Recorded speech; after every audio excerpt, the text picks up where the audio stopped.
देखो नेक्स्ट क्या है, हमें क्या निकालना था इसमें, y निकालना था। y निकालते हैं क्या, सॉरी ये y निकालते हैं फ़िलहाल के लिए। ये x y नहीं निकाल रहे हम ये x y निकाल रहे हैं, ये पॉइंट इसको हम o मान रहे हैं। तो 1 इंटू y2 क्या है 6, प्लस में n भी 1 है, y1 की वैल्यू है 2 अपॉन में 2 m प्लस n की वैल्यू 1 प्लस 1 2, यहाँ आएगा 6 प्लस 2 अपॉन 2, तो यहाँ आएगा 8 upon 2, this is equals to 4। तो जो हमारा o है, o पॉइंट के कोऑर्डिनेट्स आगे एक्स वाई, तो वो क्या है 7/2 एंड 4। अब हमें क्या निकालना है, अब हमें निकालना है एक तो ये y और ये x। ये कैसे निकालेंगे, ये लाइन है डी बी लाइन फॉर्म कर रही हूँ मैं अलग से डी बी। ये एक्स वाई जो कोऑर्डिनेट हैं जो हमने अभी निकाले हैं ये o है, d जो कोऑर्डिनेट है वो है 3 एंड 5, और जो b कोऑर्डिनेट है वो है हमारा 4 एंड y। इसकी रेशो हमें पता है ये 1 है। तो बाइसेक्शन फॉर्मूला हम क्या करेंगे, ये निकाल सकते हैं इजीली।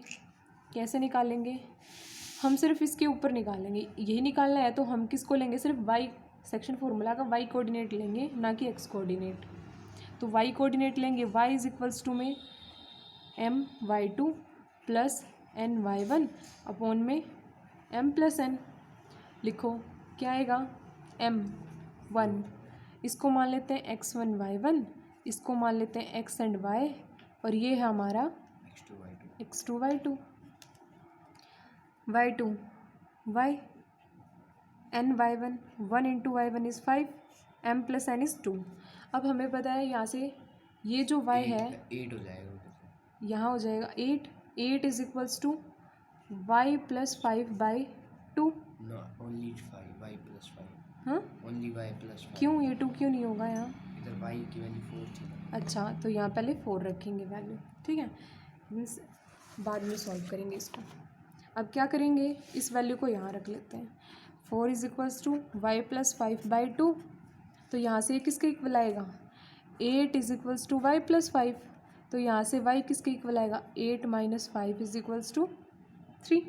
ये आ गया समझ में, y कोऑर्डिनेट आ गया। अब क्या करेंगे, x कोऑर्डिनेट निकालेंगे। x कोऑर्डिनेट कैसे निकालेंगे, ये जो पॉइंट, ये जो लाइन थी ये वाली कौन सी, AC, इसको मैं प्लॉट कर रही हूँ यहाँ AC लाइन के पॉइंट्स क्या हैं 1 एंड 2, ये है 7/2 एंड 4, और C जो है वो है हमारा x एंड 6। सेम वही काम करेंगे, लेकिन अब की बार y को नहीं, अब की बार किसको लेंगे, सिर्फ x कोऑर्डिनेट्स को। x क्या होगा, वही काम करो, x1 y1, ये है हमारे xy, और इसको मान लेते हैं हम x2 y2। तो यहाँ से x is equals to mx2 plus nx1 upon में m प्लस n।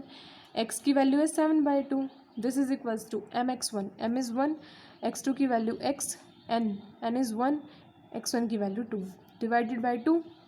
अब ये 2 इधर डिवाइड का इधर आके क्या होगा, मल्टीप्लाई, x प्लस 2 से 2 cancel, 7 is equals to x plus 2, x की वैल्यू कितनी आएगी 7 माइनस 2, तो x की वैल्यू आएगी 5। तो यहाँ से हमें x और y पूछा गया था, तो हमारा x किसके इक्वल आया 5 के इक्वल, और y किसके इक्वल आया है 3 के इक्वल। तो ये x और y की वैल्यू निकल गई, ठीक है, इतना आगे समझ में। देखो आज का हमारा जो टॉपिक है वो है एरिया ऑफ ए ट्रायंगल, ठीक है। एरिया ऑफ ए ट्रायंगल का देखो, एरिया ऑफ ए ट्रायंगल हमें पता है सभी को क्या होता है 1/2 बेस इंटू हाइट। ये तो कब निकालते थे हम, जब हमें किसी ट्रायंगल की बेस और हाइट पता हो, मतलब एज अ डिस्टेंस पता हो, है ना। जैसे ये एक ट्रायंगल है, राइट एंगल ट्रायंगल है, ये हाइट, और हाइट भी स्लांट हाइट नहीं होनी चाहिए, स्लांट हाइट मतलब जो हाइपोटेन्यूज वाली हाइट होती है, परपेंडिकुलर हाइट चाहिए होती है, और ये हमारा बेस होता है। तो ऐसे ट्रायंगल में तो हम क्या निकाल सकते हैं, इजीली इस फॉर्मूले से इसका एरिया निकाल सकते हैं। लेकिन अगर किसी ट्रायंगल के वर्टिसेस दे रखे हों, वर्टिसेस का मतलब ये वर्टिसेस के कोऑर्डिनेट्स दे रखे हों, तो हम उसका एरिया कैसे निकालेंगे, उसके लिए हमारे पास एक फॉर्मूला है। SN का फॉर्मूला लगा देते हैं, पहले इनकी साइड्स निकाल लेते हैं फिर SN का फॉर्मूला। हाँ, दो तरीके होते हैं फॉर्मूले। एक तो होता है हीरोज़ फार्मूला, है ना, हीरोज़ फार्मूला भी पता है तुम्हें, लेकिन हीरोज़ फार्मूला जो है वो थोड़ा लेंथी पड़ जाएगा, इसीलिए हम उसमें भी हमें साइड्स की ही ज़रूरत पड़ती है। तो हम बिना डिस्टेंस निकाले किस तरह से किसी ट्रायंगल का एरिया निकालें वो हम सीखेंगे इसमें। क्या होता है फॉर्मूला, x1 इंटू में y2 माइनस y3 प्लस में x2 इंटू में y3 माइनस y1 प्लस में x3 इंटू में y1 माइनस y2। ठीक है, ये फॉर्मूला होता है। अब देखो इसको याद कैसे करोगे, x1 के बाद x1, यहाँ x1 है, इस पॉइंट को छोड़कर इसके यहाँ आ जाओ y2 माइनस y3, फिर x2 के पास आ जाओ, इसे छोड़ दो y3 माइनस y1, फिर प्लस में x3 पे आ जाओ, इसको छोड़ दो y1 माइनस y2। ठीक है, बाहर 1/2 लगाना ही है। अगर तुम्हारे पास किसी ट्रायंगल के वर्टिसेस दे रखे हो, मतलब वर्टिसेस के कोऑर्डिनेट्स दे रखे हो, तो तुम आसानी से इस फॉर्मूले से क्या निकाल सकते हो, उसका एरिया निकाल सकते हो। ठीक है, अब जैसे मैं एक क्वेश्चन ले लेती हूँ, कहता है कि ना एरिया ऑफ ट्रायंगल निकालो अगर तुम्हारे पास A, B और C वर्टिसेस दे रखे हैं। वर्टिसेस के कोऑर्डिनेट्स हैं 5, 2, 4, 7 और C के हैं 7, -4। ठीक है, तो क्या करोगे, इसको मान लो x1 y1, इसको मान लो x2 y2, इसको मान लो x3 y3। अब फिर से सबसे पहले क्या लिखोगे, फॉर्मूला लिखोगे और इसकी फिगर प्लॉट कर लो। दीदी A B C, देखो मैंने ये प्लॉट कर लिया, A B C ये एक ट्रायंगल है और इसके कोऑर्डिनेट्स दे रखे हैं तुम्हारे पास। ठीक है, अब हम क्या करेंगे, सबसे पहले क्या लिखेंगे, फॉर्मूला बताओ मुझे, मेरे साथ साथ रिवाइज करो। क्या होगा फॉर्मूला, 1/2 इंटू में x1 into y2 minus y3 plus में x2 into y3 minus y1 plus में x3 into y1 minus y2। ठीक है, अब क्या करेंगे, जो जो पॉइंट है उनको रख देंगे। x1 की वैल्यू कितनी है 5, y2 की वैल्यू कितनी है 7, y3 की वैल्यू कितनी है -4 प्लस x2 की वैल्यू कितनी है 4, y3 की वैल्यू कितनी है -4, माइनस में y2 की वैल्यू कितनी है 7 प्लस में x3 की वैल्यू कितनी है 7, फिर अब y1 माइनस y2, y1 की वैल्यू 2 माइनस में y2 की वैल्यू 7। अब क्या करना है, इसे सिंप्लीफाई करना है, 1/2 5 इंटू माइनस माइनस क्या हो जाएगा प्लस, 7 प्लस 4 11 प्लस में 4 इंटू में -11 प्लस में 7 इंटू में -5। ठीक है, इतना 1/2 इंटू में 55 माइनस में 44 एंड देन माइनस में 35। यहाँ से इन दोनों को माइनस माइनस वाले ऐड होंगे, या हम यहाँ 55 माइनस कितना आएगा 9 एंड देन 7, 79 माइनस 55 1/2 माइनस का कितना आएगा 24। अब देखो यहाँ से वैल्यू कितनी आएगी -12, लेकिन हमें पता है कि एरिया और डिस्टेंस कभी भी नेगेटिव नहीं होते। ठीक है, एरिया और डिस्टेंस कभी भी नेगेटिव नहीं होते। यहाँ से वैल्यू कितनी आएगी 1/2 इंटू में -24, दिस इज इक्वल्स टू -12। तो डिस्टेंस हो या फिर एरिया हो, हमेशा उस वैल्यू को क्या लेना है, हमें मोड में लेना है। मोड का मतलब होता है जो वैल्यू नेगेटिव हो उसे पॉजिटिव कर दे और पॉजिटिव को पॉजिटिव ही रहने दे। तो यहाँ से एरिया कितना आएगा 12। ठीक है, देखो एक और क्वेश्चन है, क्वेश्चन में क्या कहता है कि ना फाइंड द वैल्यूज़ ऑफ के की वैल्यू निकालनी है अगर ए पॉइंट, बी पॉइंट और सी पॉइंट क्या है, कोलिनियर है। देखो कोलिनियर होने का मतलब मैंने बताया था कि 3 पॉइंट जब एक ही लाइन पे लाई करें तो इसका मतलब वो क्या है, कोलिनियर है। अगर ए बी सी कोलिनियर हैं तो वो कुछ ऐसे होंगे, अगर 3 पॉइंट कोलिनियर होते हैं तो उनके ट्रायंगल का जो एरिया होता है वो 0 होता है। इतनी बात याद रखनी है। मतलब कि 3 कोलिनियर पॉइंट कभी भी ट्रायंगल नहीं बना सकते। अगर ट्रायंगल ही नहीं बनाएंगे तो उसका एरिया कहाँ से आएगा?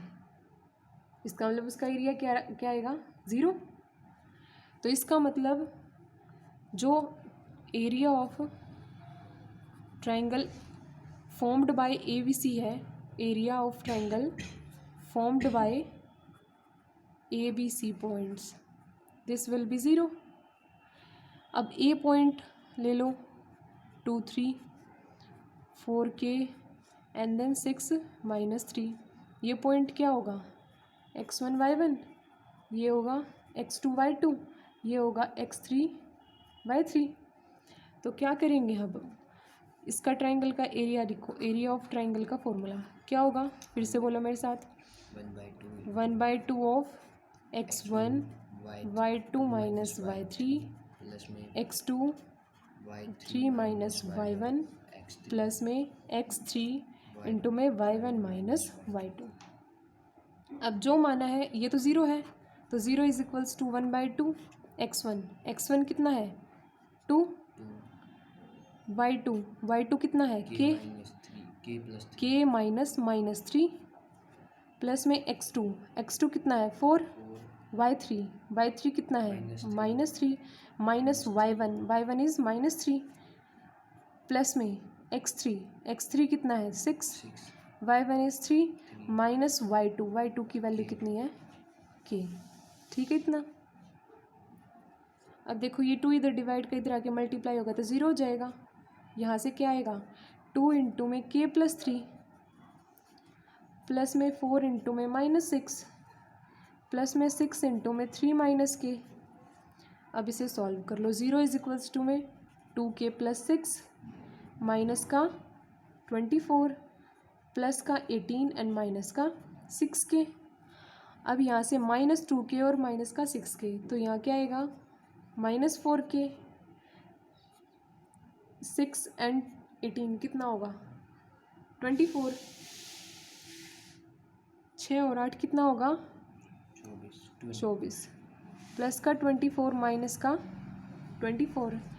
अब यहाँ से ये तो क्या हो गया? 0 इज इक्वल्स टू -4k, ये बन गया 0। यहाँ से कितना आएगा? 0 इज इक्वल्स टू -4k, तो k की वैल्यू कितनी आएगी? 0। ठीक है, तो k को 0 होना पड़ेगा। तो अब एक्सरसाइज 7.3 क्या है? होमवर्क है। ठीक है, देख लो एक्सरसाइज 7.3 में क्या है। पहला क्वेश्चन है, वर्टिसेस दे रखे हैं, एरिया ऑफ ट्रायंगल निकालना है, कोई बड़ी बात नहीं है। दूसरा क्वेश्चन है, क्या दे रखा है तुम्हें? 3 पॉइंट दे रखे हैं, कहता है कि ये पॉइंट क्या है? कोलिनियर है। तुम्हें क्या करना है? के की वैल्यू निकालनी है। तो सेम जो अभी करवाया एग्जाम्पल वैसा ही है। तीसरे क्वेश्चन में कहता है कि ना, area of triangle formed by joining the mid points of the side of triangle of vertices this. देखो इसमें हिंट दे देती हूँ मैं, क्या कहना चाहता है तुमसे? ये कहना चाह रहा है कि ना, इन पॉइंट से, जो पॉइंट तुम्हें दे रखे हैं, इनसे तुम एक ट्रायंगल बना रहे हो। क्यों? ये क्वेश्चन नंबर 3 एक्सरसाइज 7.3 का MCRT। ठीक है, क्या कहता है कि एक ट्रायंगल बना दिया तुमने और ये वर्टिसेस दे रखे हैं तुम्हें, गिवन वर्टिसेस हैं ये ABC। कहता है कि इनके जो मिड पॉइंट्स हैं ना, उनको ज्वाइन कर दो। ये भी क्या बन गया? एक ट्रायंगल बन गया। कहता है पहले तो ABC का जो एरिया वो निकालो, फिर एरिया निकालो। सपोज करो मैं इसको ले लेती हूँ E, F and then G ले लेती हूँ। ठीक है, ये जो ट्रायंगल अंदर वाला बना है, इसका भी एरिया निकालो और इसका भी एरिया निकालो। ठीक है, तो अगर तुम्हें ये पॉइंट दे रखा है, सपोज कर लो ये पॉइंट दे रखा है, ये पॉइंट दे रखे हैं तुम्हें 0 0 -1, फिर ये दे रखा है तुम्हें 2 एंड 1, ये दे रखा है तुम्हें 0 एंड 3। अगर तुमसे ये G के कोऑर्डिनेट पूछे तो कैसे निकालोगे? इन दोनों को ऐड करोगे और डिवाइडेड बाय 2। 0 + 2/2 1, 3 + 1 4, 4/2 इज 2। जिस तरह से जी के कोऑर्डिनेट निकले हैं उसी तरह से एफ के निकल जाएंगे, ई के निकल जाएंगे। अच्छा, ये उस तरीके से निकालना है। हाँ। तो सबसे पहले क्योंकि ये मिड पॉइंट्स हैं। मिड पॉइंट होने का मतलब क्या है कि ये बिल्कुल बीच में है। ठीक है, कर सकते हो, आसानी से हो जाएगा। फिर देखो एग्जाम्पल नंबर 4। एग्जाम्पल नंबर 4 में कहता है find the area of a quadrilateral whose vertices are taken in order. देखो कहता है कि ना तुम्हें क्या दे रखा है, या फिर दीदी इसका भी एरिया निकाल के पूरे का निकाल के डायरेक्ट डिवाइड बाई 2 कर दूँ। देखो कहता है कि तुम्हें 4 वर्टिसेस दे रखे हैं किसी क्वाड्रिलेटरल के। सपोज कर लो ये एक क्वाड्रिलेटरल है, ठीक है, और ये 4 वर्टिसेस दे रखे हैं ए बी सी डी। कुछ भी पॉइंट्स दे रखे हो मतलब नहीं है। अब देखो तुम्हें क्या निकालना है, देखो इसको हम डिवाइड कर सकते हैं ऐसे। हमें तो एरिया ऑफ ट्रायंगल पता है, तो क्या करेंगे, जिस ऑर्डर में दे रखे हैं उस ऑर्डर में लिखेंगे पॉइंट्स, कोऑर्डिनेट्स लिखेंगे, वर्टिसेस। उसके बाद क्या करेंगे, ए बी डी का ट्रायंगल का एरिया निकाल लेंगे और बी सी डी ट्रायंगल का एरिया निकाल लेंगे बाय ट्रायंगल फार्मूला। ठीक है, और फिर क्या करेंगे, इन दोनों के एरिया को ऐड कर देंगे तो एरिया ऑफ क्वाड्रिलेटरल आ जाएगा। ठीक है, अब क्वेश्चन नंबर है 5th, लास्ट क्वेश्चन है। कहता है कि हमने क्लास 9th में देखा था that a median of A triangle divides it into 2 triangles of equal areas. क्या कहना चाह रहा है कि अगर आप एक ट्रायंगल बनाते हैं और हमने ए बी सी ये ट्रायंगल ले लिया, कहता है कि ये हमने एक मीडियन डाल दिया। मीडियन का मतलब होता है जो बी सी को बिल्कुल बीच में टू इक्वल लेंथ में काटे। अब कहता है कि ना वेरीफाई दिस, कहता है कि ट्रायंगल ए बी सी है और उसके वर्टिसेस दे रखे हैं 4 - 6 और दे रखा है 3 - 2, ये दे रखा है 5 और 2। कहता है कि वेरीफाई करो कि जो area of A B C है ना, area of triangle A B C वो twice of area of triangle A B D और is equals to twice of area of triangle A C D के equal है। हमें ये prove करना है। मतलब क्या कहना चाह रहा है कि ये जो मीडियन है इस ट्रायंगल के एरिया को आधा आधा बांट देता है। तो आधा आधा कब बटेगा, जब इस पूरे ट्रायंगल का एरिया का हम आधा कर दें, वो इसके इक्वल आ जाए और इस ट्रायंगल के इक्वल आ जाए। तो हमारे 3 काम है। पहला काम क्या होगा, ए बी सी ट्रायंगल का एरिया निकालना। दूसरा काम होगा ए सी डी ट्रायंगल का एरिया निकालना। तीसरा काम होगा ए बी डी ट्रायंगल का एरिया निकालना। हो जाएगा, डी, हाँ, ए बी डी ट्रायंगल का एरिया निकालना। ठीक है, डी कैसे निकालना है? अच्छा ये देखो मैंने अभी बताया डी कैसे निकालोगे। बी सी को ये जो डी है वो मिड में कट करता है। अगर मिड में कट करता है तो मैंने बताया जब तुम्हें 2 पॉइंट्स के बीच का पॉइंट चाहिए तो क्या करो, इन दोनों के एक्स कोऑर्डिनेट को ऐड करो डिवाइडेड बाय 2, वाई कोऑर्डिनेट को ऐड करो डिवाइडेड बाय 2। तो यहाँ से तुम्हारा एक्स और वाई कोऑर्डिनेट आ जाएगा। ठीक है, हो जाएगा। सो ये हमारा चैप्टर आज के लिए कंप्लीट हो गया है। ठीक है, अब आगे से कल से हम चैप्टर नंबर 8 शुरू करेंगे। आज के लिए होमवर्क है 7.3। ठीक है।